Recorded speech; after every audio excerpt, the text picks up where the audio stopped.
โอ้ยมาผู้สาวเด้ตอนนี้ลูกค้ายังเต็มหาเลยทุกคนมีทั้งสาวครูแล้วก็จะมากินเบียร์น้ำเนาะอันนี้น้องสาวกับอันนี้หมู่ของน้องสาวเป็นนะอย่างนี้มักแห้งคนนี้น่ะป่าอย่างอันนี้ป่าเดือนนี้นะปลาในปลาตัวจักโลฮะน่ะ4 โลครึ่ง4 โลครึ่งเอาอัน4 โล 9 4 โล 9ขีดเดี๋ยวจะไล่5 โลดิเอาไล่5 โลอันเบิ่งมีปลาปากบ่แม่เบิ่งดูเอ้ยเป้งสิเอาว่ากระเจ้าอันนั้นน่ะเอารถอันนี้มาจกดินเพราะว่ารถยังขาอยู่เนาะเพิ่นเลยเอารถแมคโครรถจกมาเบิ่งรถนี้จะยกล้อเลย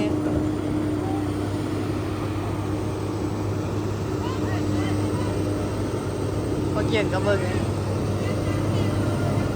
อุ้ยพ่อกับเอาไปยูเกอร์พุ่นมีสาวน้อยมากินข้าวนำแซ่บบ่คิตตี้แซ่บอันนี้ซื้อสมายเลอะ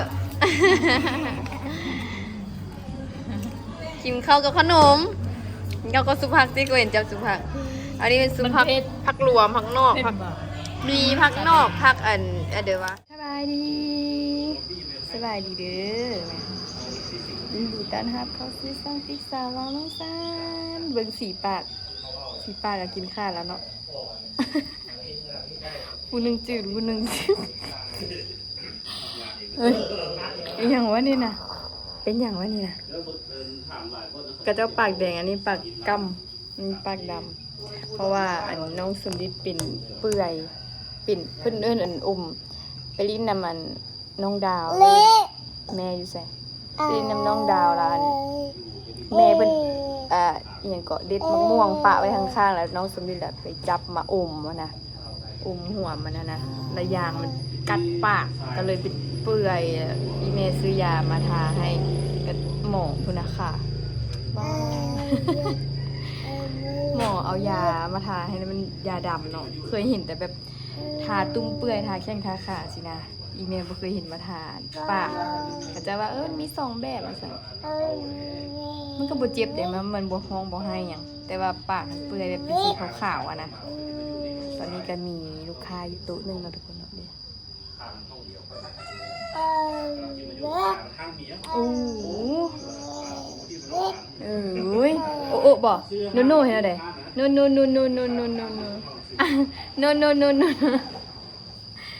ที่นั่นดึงมันหัวตัวเองปากดำโอ้ยเป็นตะกี้เดียดแท้วะเห็ดเนี่ยแพงไหมหุ่นน่ะเป็นคนแพงมือนักแพงไหมไม่ปากดำวะมึงดูปากอย่างดู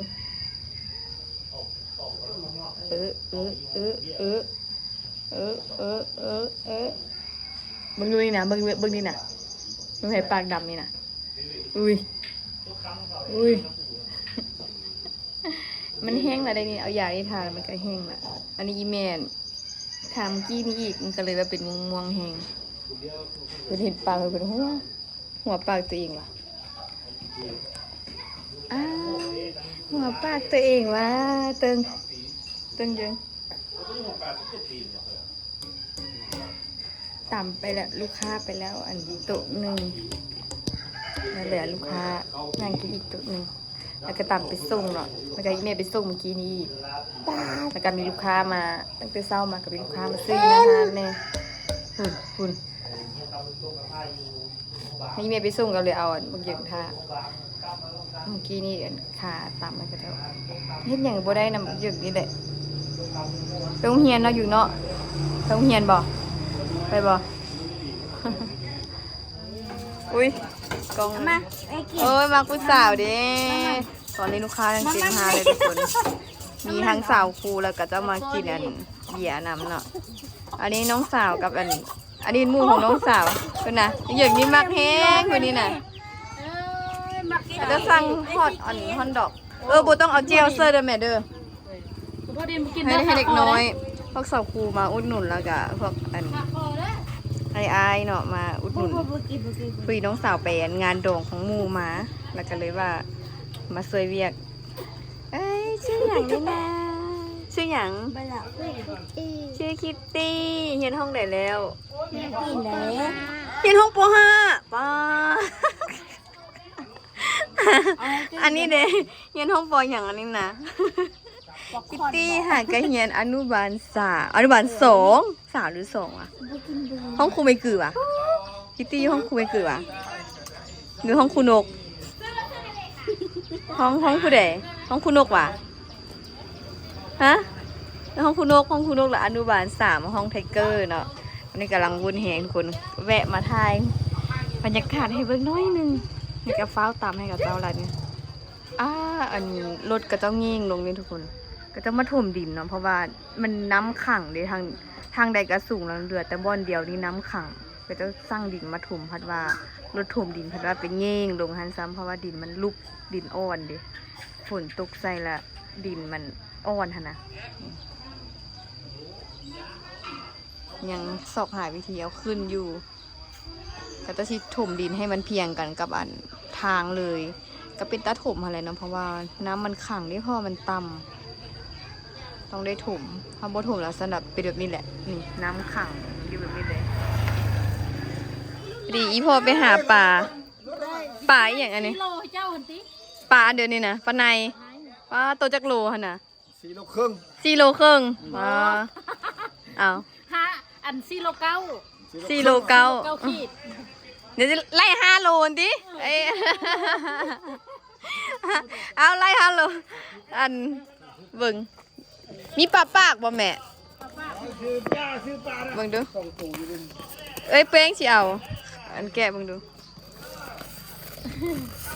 พอดีเพิ่นมากินตำเพิ่นกันเลยปลาคึง บ่ได้ได้มื้อนี้น่ะ มื้อนี้บ่ได้อ่ะ นี่ ปลานิล เลยแม่เอาเจ้าเลย แป้งมี2 ตัวเอาบ่ตัวเยอะบ่แม่ โต7-8ขีด ตัวประมาณ7-8 ขีดหรือ5 โลนี่แหละมาให้เสร็จนะเบิ่งเหรออันนี้ปลานิล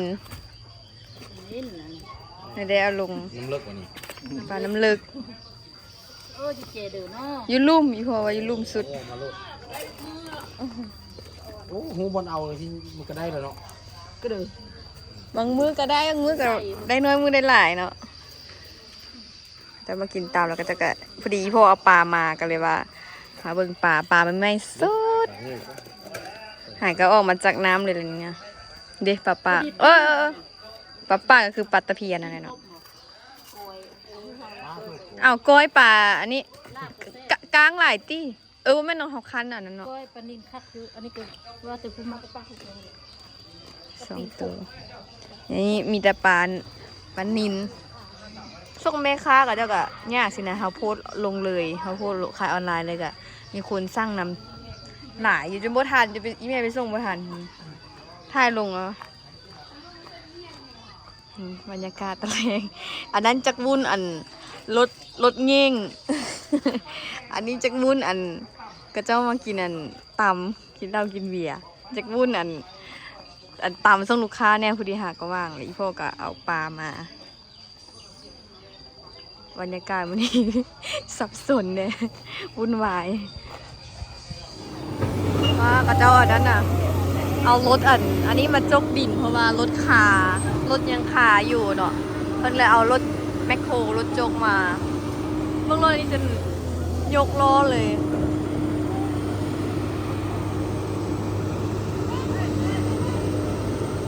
พอเกี่ยงกับเบิ่งพ่อกับเอาไปยูเกอร์หมด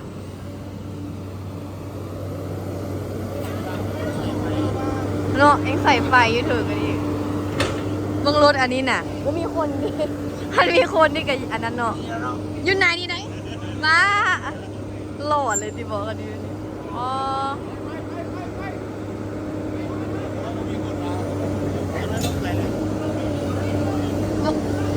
คนขับอยู่นี่โอ้เดี๋ยวจะเป็นนั่งยันเนาะ ปีนลังกาอันเอารถเอามา2 คันราคา2 คันไฟดับอยู่นี่มาได้นะทำไปแล้วโอ้เธอแค่ไอ้ป้าใส่ไป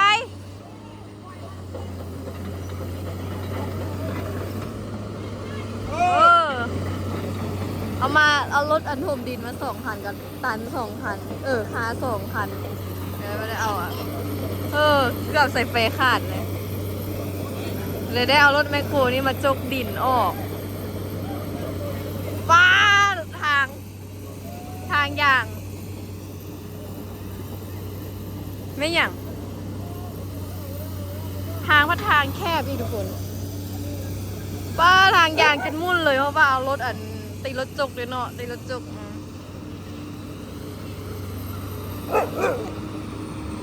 ป้าอันนี้เดี๋ยวเธอดินะมาแปลงคืนตี้เนาะมุ่นหมดเลยทางอย่างอันนี้ก็ลูกค้ายังนั่งกินอยู่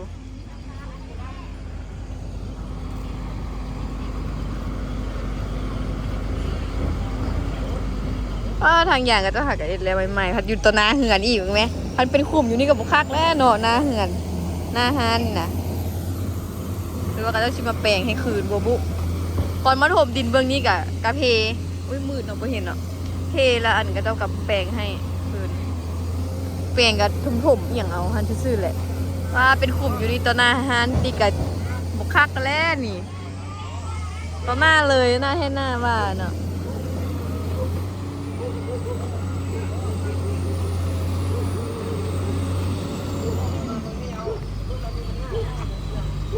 รถดามขายรถดามมันจากล้อว่ะ12 ล้อว่ะขาย2 คัน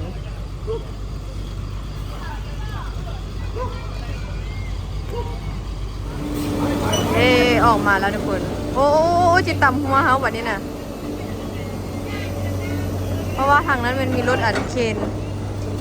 จอดรถเคนกระเจียนยับไปฝากคุณกับบ่เนาะ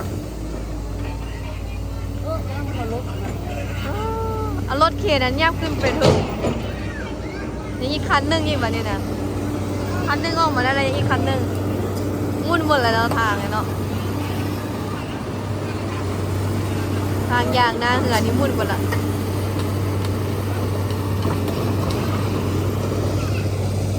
ออกมาได้คันหนึ่งละเติ้งยังชมเลยเนาะเบิ่งรถนี่เนาะไม่อยากนอนแน่แบบนี้นะในเบิ่งบุญน่ะยานเบิ่งยังเติ้งยังโอ้บ่เหลียวเลยเบิ่งรถเบิ่งตาเบิ่งแต่รถไม่เคยเห็นเลยเนาะเคยเห็นบุญว่ะโอ้ยเบิ่งหูมันจอเบิ่งอยู่ครัวอีเมแต่งกินโอ้เป็นเจ็ดออกไก่ได้นี่เนาะเพราะว่ามื้อสวยนี่ไปซื้อขาไก่แล้วอีเมซื้อขาโต้ไก่มาเพื่อจะเอ็ดออกใส่นอไม่ส้มคือซีเมนล่ะคือว่าเห็นซื้อผักมาอยู่งั้นคือเอ็ด2 แนวอ่ะอีพ่อบางอย่างจิกระคาลูกค้าอยู่นอกเด้แต่อีเมก็แต่งกินยังเอาคือว่าเห็นซื้อผักมาแม่อ้าวเห็นแล้วล่ะเอาหอมมันซื้อ ไม่อย่างนั้นนะ หอมบัวกับแบบผักขาดมันซื้อแล้วหอมบัว โอ้เพิ่นบอกให้เอาพักเซอร์เพิ่นว่าอันนี้มันผักขาดกับผักหอมบัวใบผักขาดก็คือผักขาดหึงผลหึงบ่เดี๋ยวให้เบิ่งเด้ผักขาดหึงแล้วผักขาดก็เดี๋ยวเพิ่นสิออกใส่นอไม่ซุ่มซะโอ้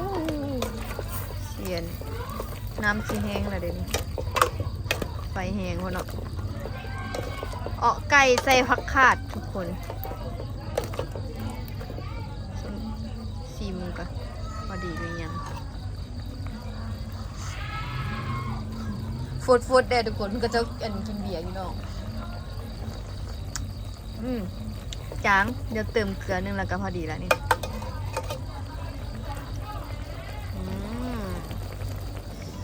มีสาวน้อยมากินข้าวนำแซ่บบอกคิตตี้แซ่บอันนี้ซื้อสมายเลอะ กินข้าวกับขนมกินข้าวกับสุภักที่กูเห็นจับสุภักอันนี้เป็นสุภักผักรวมผักนอกผักมีผักนอกผักเดี๋ยววะหาดหืนแล้วก็ผักเน่าผักขานะอันนี้เป็นออกไก่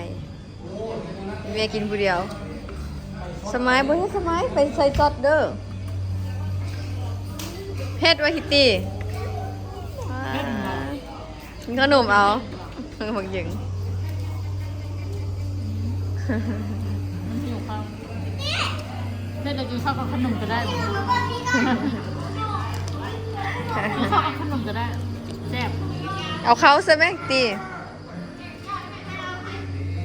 หาก็กินข้าวกับสมูนิดนึงคิดไปกินมาต้นหากสมูดิบดิ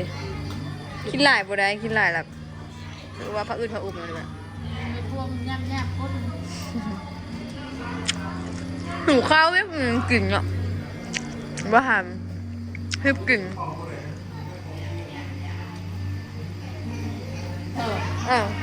นกคนเบิกนกคนเบิก ก็เห็นพายก็ กินน้ำเบิกค่อยตุ้ย มาเด้อทุกคนคอมกับตีเมย์เรากินแล้วก็หากินบางหนึ่งกินสมูตีเมย์กินก็เดียวเด็กๆกูเหลือจริงๆอยากอีกนี่นะอยากกินแต่น้ำนะอยากกินแต่น้ำเย็นๆป้าทางอันมุนเมิดเนาะทางยางรถนั้นมันมุนแท้มันเป็นมียางเลยก็รถกันตีรถจมขนาดเกือบเอิญเซลแทนว่าเกือบขาดคันขาดนี้ไฟดับอีกบัดมืออีกซะเขาสิว่าเปลงให้โอ้ยุ่งยากเลยเปิ้ลหน้าฮานเขาอีกหน้าเฮือนเขาอีกหยังโอ้ขอบใจเด้อแค่ตะเวนในอันหนึ่งคัดเป็นคุ้มอยู่อันเนาะหน้าเฮือนเขาเอาส่งคืนซะเดี๋ยวแล้วไหม มากินแล้วแม่คิตตี้กินแล้วแม่กินเขาน่ะ สมายเนี่ยบ่กินว่ะกินกันนั้นกินขนมเพื่อนอ่ะกินกันตะเวนไม่กินขนมยังมักเฮงเพลงนี้นะคนน่ะคนนี้เล็กเสือลงก่อน พ่อมันใกล้เบียร์2 แก้วมันเอาเบียร์อยู่ตัวไปให้ตัวพ่อมัน2 แก้วพ่อมาให้2 คู่ 2 แก้ว2 คนเป็น4 แก้วจริงว่ามักแล้วจริงเมื่อแล้วทุกคนบัดนี้ลูกค้าออกเมื่อกี้รีบบิดละก็ต้องไปต่อนะเพราะว่าติ๊กโบมีเบียร์ขายให้กับเจ้าแล้วเพราะว่าซื้อมาเบิดหลายแล้วเนาะอันนี้เก้น2 แก๊สเบียร์ลาวนี่ก็3-4 ลังละพอดีเบิดละโบได้ไปซื้ออีกนะเพราะว่ากระเจ้าก็ปิดห้างแล้วโบมีบนซื้อกระเจ้าก็เลยว่าไปต่อห้างอื่นอีกเนาะโอ้ยอมก็จะกินเบียร์เลยอันนี้มันโต๊ะสาวครูเนาะจุดสาวครูก็เจ้าก็อยู่แบบหู้จักกันทันเลยเนาะกับโต๊ะนี่เนาะนี่อันนี้เมียนไปยุคหนึ่งละอีพ่ออีแม่ยึงอย่างก็นอนไปแล้วเหลือแต่ติ๊กคนเดียวเมียอยู่นี่ประตูประต่างอย่างก็บ่ได้อัดเทื่อนี่แต่ว่าดิติ๊กเมียนฮานก่อนแล้วเมียนฮานแล้วก็นั่งเฝ้าก็ต้องกินเลยพอดีเบียร์เบิดอย่างก็เบิดแล้วก็อาจจะก็หนีแบบนั้น หนีไปฮานใหม่เหลือเบียร์4-5 ป่องแล้วก็เอาไปเอาไปกินอยู่ฮานใหม่นี่สภาพเมียนคนเดียวจ้ามืดตะกี้ยานเด้ตะกี้ยานนี่เขามืดแบบนี้นะเดี๋ยวนี้ธรรมดาหรือว่าเขาลึงบอกชินแล้วตีบอกเดี๋ยวเมียนอันนี้นะ เบียร์ป่องนี่มีประโยชน์เด้อขายทั้งน้ำมันแล้วก็ขายทั้งกระป๋องมันกระป๋องมันนี่นะกิโลหนึ่ง30,000 30,000 คันไม่อยู่เวียงจันทร์แล้วมันก็จะเอากิโลหนึ่ง40,000คุณเด้เป็นราคาขายทางน้ำมาแล้วล่ะก็ได้กระป๋องมาขายน้ำมีประโยชน์แล้วก็อันแต่แก้วนี่แก้วก็ขายได้แต่ว่าแก้วนี่จะได้จำเนาะเราจะได้จำลังจำแก้วนี่ลังหนึ่ง30,000 กีบคุณได้นี่นะจำลังอันนี้เราบ่สามารถเอาไปขายได้คันขายเขาก็ต้องคันขายนี่เขาก็สิบ่ได้ท่อราคาเขาจำเลยมันจะได้รุดน่าจะแก้วเท่าไหร่ปะแก้ว500หรือแก้วละ1,000ดีกว่าที่ก็บ่เคยขายใจเทื่อเนาะหรือว่าลังหนึ่ง30,000หรือ15,000อย่างประมาณแหละแต่ว่ามันน่าจะบ่คุ้มกับดอกคาซูว่าเขาเอาไปขายนะกับเงินที่เขาจำลังกับเจ้าโพสันกับเจ้าก็คือสิเอาไปขายละเนาะคาดว่าอันค่าจำมันหลายมันได้น้อยกว่านะมีแต่เป็นกระป๋องนี่แหละเขาขายได้อ่ะเดี๋ยวเมียนอันนี้ก็ทุกคนเลยดึกละตอนนี้เป็นเวลา11 โมงอย่างละก็คือจักทุ่ม11 โมงจักทุ่ม7 โมงไม่2 ทุ่ม8 โมงโบแมน8 โมง2 ทุ่ม9 โมง3 ทุ่ม10 โมง4 ทุ่ม11 โมง5 ทุ่มเมียนบอกเมียนหรือผิดบุได้เป็นเวลา11 โมงกับเวลา5 ทุ่มแล้วทุกคนเดี๋ยวสิได้เมียนเครื่องของนี่ก่อนเนาะเมียนผู้เดียวแต่มือเมียบ่หันนอนแล้วแม่อีแม่เมียนสวยเพราะเมียนสวยมันนี่พวกแม่นอนเบิดละเพราะว่าดึกแล้วดิเลยเมียนคนเดียวไปดินะเดี๋ยวขอตัวเมียนก่อนเด้อทุกคนโอ้แมงเม่าวันนี้ออกทุกคนแมงเม่าโค่นเนาะแหมภาษาลาวแมงเม่าโค่นหรือว่าภาคอื่นแนวไหนกับบ่ฮู้เนาะแต่ว่าอีเมแต่บ้านติกให้เฮือนหรือว่าบ้านวะ แมงเม่าโค่นอันนี้จะเป็นตัวผู้นี่บนอื่นว่าอีหยังกับบ่ฮู้เนาะว่าแมงเม่าอย่างอันนี้ตัวเป็นตัวแม่จะเป็นสีน้ำตาลทุกคนไปคั่วกินนะแซ่บมันตัวยังน้อยนะติ๊กมากเลยคันมันออกแบบนี้แล้วมันอันตักน้ำเซคุเซสามอีหยังมาไว้แล้วบัดนี้มาตุ้งเอามื้ออื่นตื่นเช้ามาแล้วมันเต็มนี่ไปเห็นออกหาก็เห็นมันออกมื้อนี้เด้เห็นอยู่เหือนมื้อนี้นะตัวผู้จะเป็นสีเขียวนี่ตัวคิ้วตัวนี้บ่เป็นตะกินแล้วแต่คนมักเนาะเห็นกับเจ้ากินอยู่แต่ว่าบ่เห็นอีพ่ออีแม่พากินเห็นเพิ่นพากินแต่ตัวแบบนี้ตัวแม่จะเป็นสีน้ำตาลอันนี้มันแซ่บทุกคนคันว่าออกหลายนี่เป็นตาเอาไปเก็บไปครัวอยู่นี่คือว่าเห็นออกน้อยตอนยังน้อยหั่นน่ะมันบ่ได้ออกน้อยแบบนี้เด้มันออกมาแบบเป็นปุ้มเลยออกแบบหลายเลยนะนี่ออกมาน้อยเดียวคันว่าออกหลายสิเอาวัน3มาตูงเอาติ๊กมากมันทุกคนมีไผเคยกินบ่มันขนาดตอนนี้กับเมียนเหือนไม่เมียนหายเมียนเหือนก็สั่งกับเมียนเหือนอะไรนี่กวดเพราะว่ามีเด็กน้อยมาพร้อมเนาะก็เจ้ากินอันนี้อยู่ในเหือนตู้นี่จักสิจังได๋บ่ห้ามคนเดียวก็ห้ามบ่ได้คือสิได้ลากเอาเลยนี่นะตู้1,000 ปี ว่ามีเงินว่าสิไปดาวตู้ลำโพงมาก็อันมันเงียบเนาะตู้ตัวนี้มันแตกแล้วลำโพงมันแตกมันฟังโบม่วนโบอีหยังเลยฟังก็คือว่าเป็นจังได๋พอจะได้มีเสียงก็เป็นเสียงลำโพงแตกอีกเด้ฟังโบม่วนโบอย่างนี้ว่าสิไปดาวลำโพงมาเอาแบบตัวน้อยนะตอนนี้ติกะเมียนหาเอียดไปที่ฮอแล้วทุกคนฮอเด้ฮอนว่าดีแต่ฝนบ่ตกมื้อนี้ปกติดึกๆซ้ำนี้ตกก็ได้เมื่อวานนี้ก็ซ้ำนี้แหละตกละอันนี้ดีแต่บ่ตกแล้วทันเมียนหาแม่หยังอยู่เดี๋ยวก็สิไปอาบน้ำนอนแล้วทุกคนฮ้อนแฮงเบิ่งแต่เหงื่อ เอาล่ะทุกคนไปก่อนเด้อฝากทุกคนกดติดตามกดไลค์ช่องติ๊กสาวลาวน้องสาวเด้อบ๊ายบาย